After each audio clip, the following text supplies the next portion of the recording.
आप सभी लोगों को मेरा बहुत बहुत प्रणाम। आज मैं अपने एपिसोड भारतीय व्यवस्था और खटिक समाज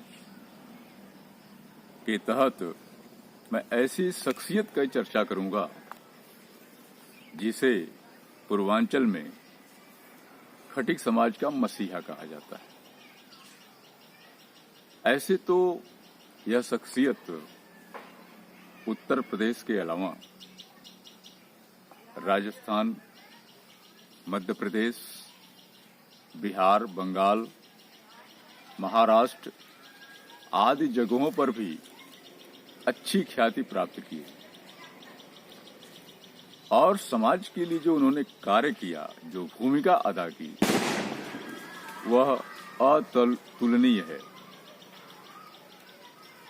आइए अब जानना चाहेंगे कि मैं किसकी चर्चा करना चाह रहा हूं।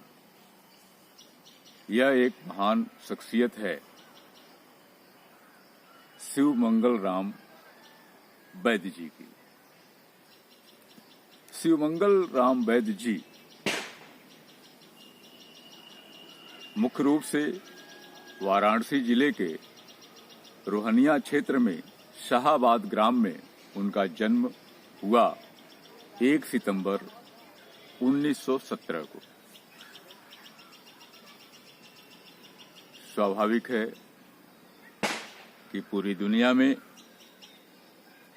जो क्रांति चल रही थी और वो मुख्य रूप से यह क्रांति किसानों, मजदूरों की राजशाही के खिलाफ थी और मार्क्सवाद के आलोक में। फिलहाल तो आपका जन्म रोहनिया क्षेत्र में शाहाबाद ग्राम में हुआ। इनके पिता श्री स्वर्गीय लक्ष्मण राम अपने समय के एक लब्ध प्रतिष्ठित शख्सियत थे।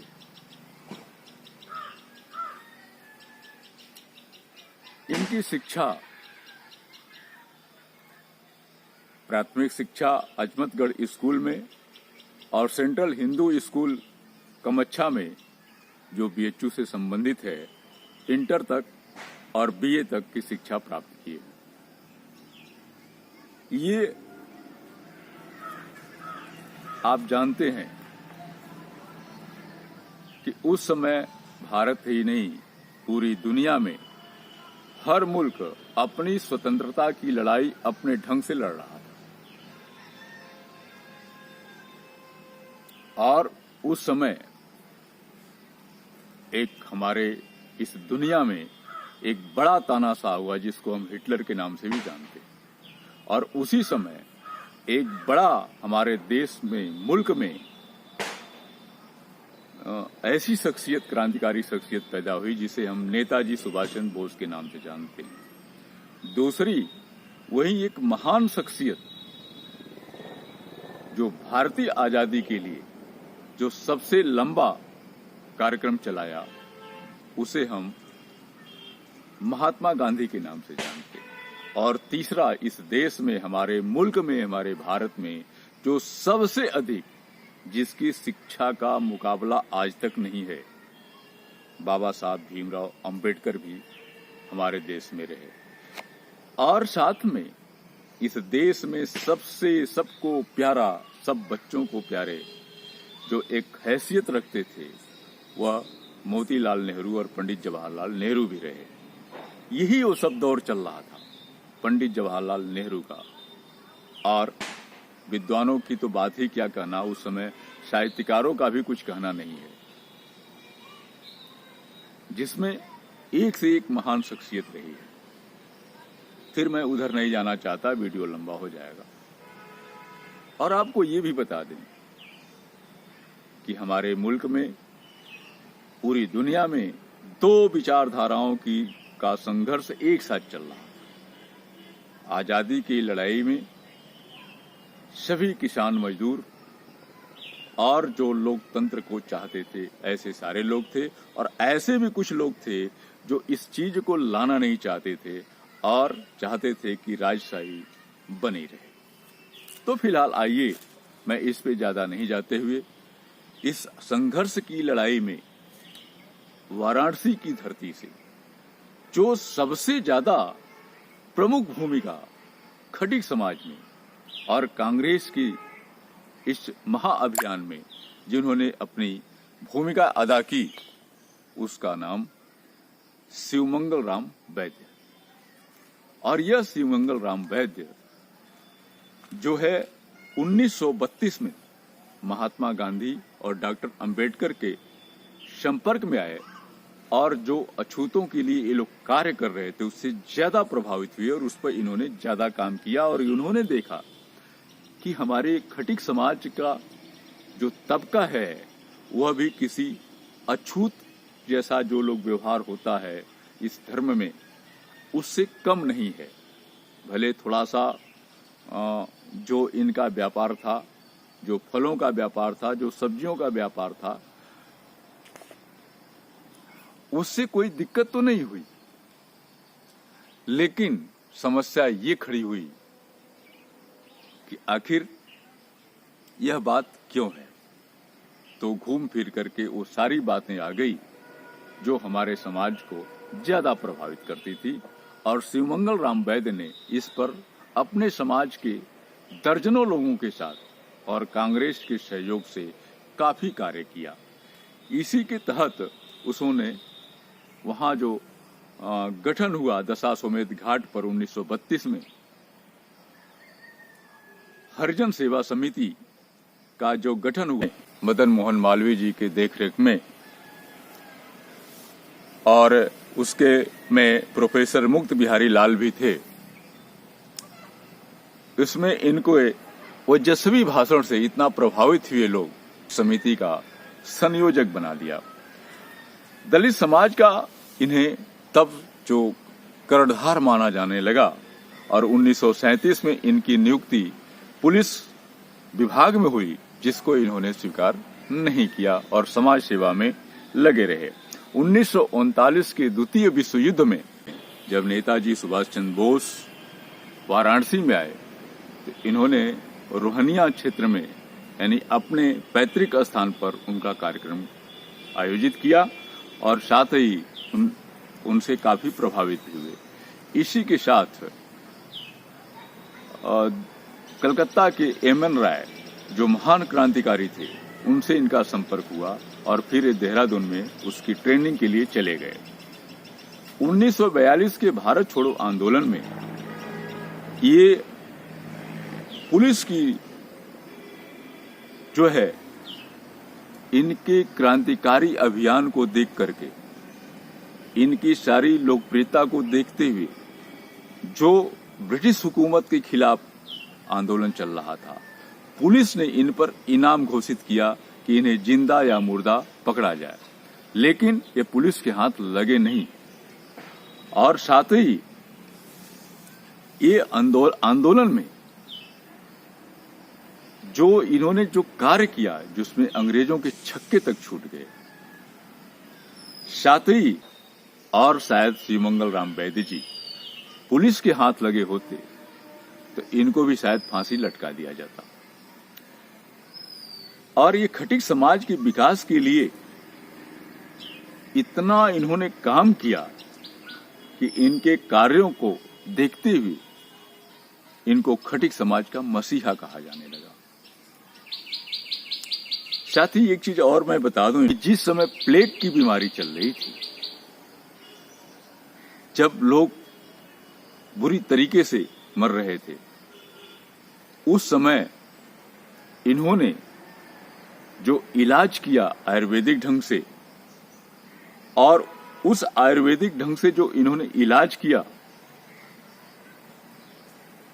उससे प्रभावित होकर के इन्हें वैद्य कहा जाने लगा, क्योंकि इनका आयुर्वेद में बहुत गहरा ज्ञान था। आइए मैं आगे बढ़ता हूं। 1957 में इन्होंने वाराणसी जनपद से सांसद का स्वतंत्र चुनाव लड़ा। 1962 में उत्तर प्रदेश विधानसभा का चुनाव लड़े। यहां कांग्रेस ने इन्हें दरकिरार करने की कोशिश की, तो ये बगावत कर करके वो चुनाव में कूद पड़े। और तमाम जो ऐसा कि मैंने बताया कि इन्हें वैद्य क्यों कहा गया, यह वैद्य की जो इनको टाइटल दी गई नाम के साथ वो 1930 में ही लगी। और इन्होंने प्लेग को, धतूरे की जड़ को खिला खिला करके प्लेग को काफी लोगों से बचा लिया।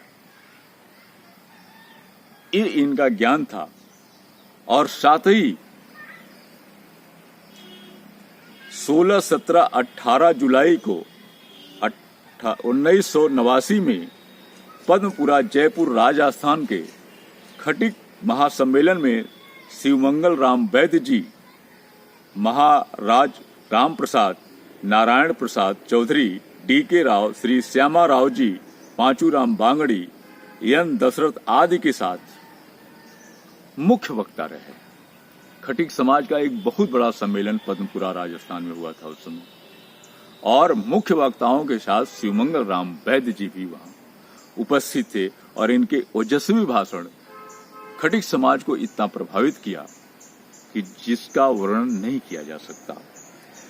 और ये समय समय पर दलित संतों और खटिक समाज पर छोटी छोटी पुस्तकें लिख करके समाज में बंटवाते रहे, जिसमें संत रविदास जी और भी खटिक समाज के कई लोग।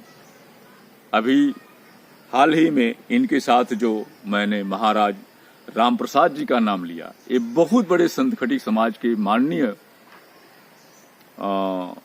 संत माने जाते हैं, जो वैष्णव विचारधारा से प्रभावित थे। आज भी पद्मपुरा में बहुत बड़ा 5 एकड़ में इनका जो है कि आश्रम बना हुआ है। अभी हाल ही में उनका निधन हो गया। वहां की राजस्थान सरकार ने इनको काफी जमीन दिया है। साथ ही 2006 22 फरवरी को शिवमंगल राम वैद्य जी का खटिक समाज सांस्कृतिक एवं शैक्षणिक उत्थान समिति जबलपुर मध्य प्रदेश में अभिनंदन पत्र से इन्हें सम्मानित किया गया। वहां की संस्था ने इनको सम्मानित किया, अभिनंदित किया। और दूसरी बात कि मैं बता दूं कि जो हमारी मुलाकात उनसे हुई वो 1991 के आसपास हुई। मैं उस समय शिगरा पर हमारी क्लिनिक थी और मैं इनका नाम सुन करके, नाम मैं बहुत दिनों से सुनता था, मेरे रिश्तेदारों के संबंधित भी थे। कई रिश्तेदारों ने बताया कि शिवमंगल राम वैद्य जी काफी समाज सेवी और समाज में चर्चित शख्सियत है। मैं गया उनके आवास पर और घंटों बातें होती रही। उन्होंने काफी अनुभव बताया और उन्होंने ये भी बताया कि बाबा साहब के सर्वे के समय हमारा खटिक समाज बहुत खुल करके नहीं बताया और उसका परिणाम हुआ कि पूर्वांचल में भी खटिक समाज को पिछड़ी जाति में सम्मिलित किया गया।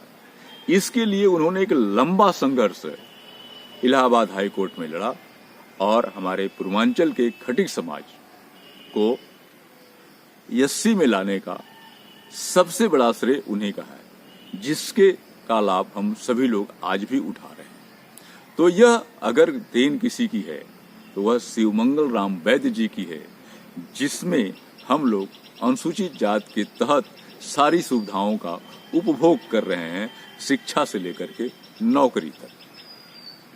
और अंततः यह हमारा मसीहा लगभग 97-98 साल की उम्र में 15 जून 2014 को हमसे विदा हो गए। तो ये शिवमंगल राम वैद्य का जो भी हमारे भारत क्षेत्र में खटिक समाज से जुड़े हुए संत, महान क्रांतिकारी, स्वतंत्रता संग्राम सेनानी जो भी लोग हैं, उसमें शिवमंगल राम वैद्य जी का गणना सर्वोच्च मानी जाती है।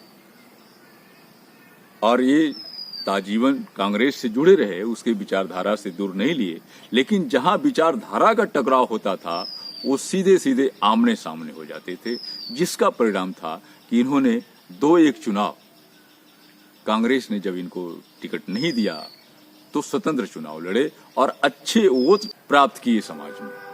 तो इसी के साथ मैं अपने आपके समय को देखते हुए इस वीडियो को मैं यहीं समाप्त कर रहा हूं और शिवमंगल राम वैद्य जी को मैं बार बार प्रणाम करता हूं।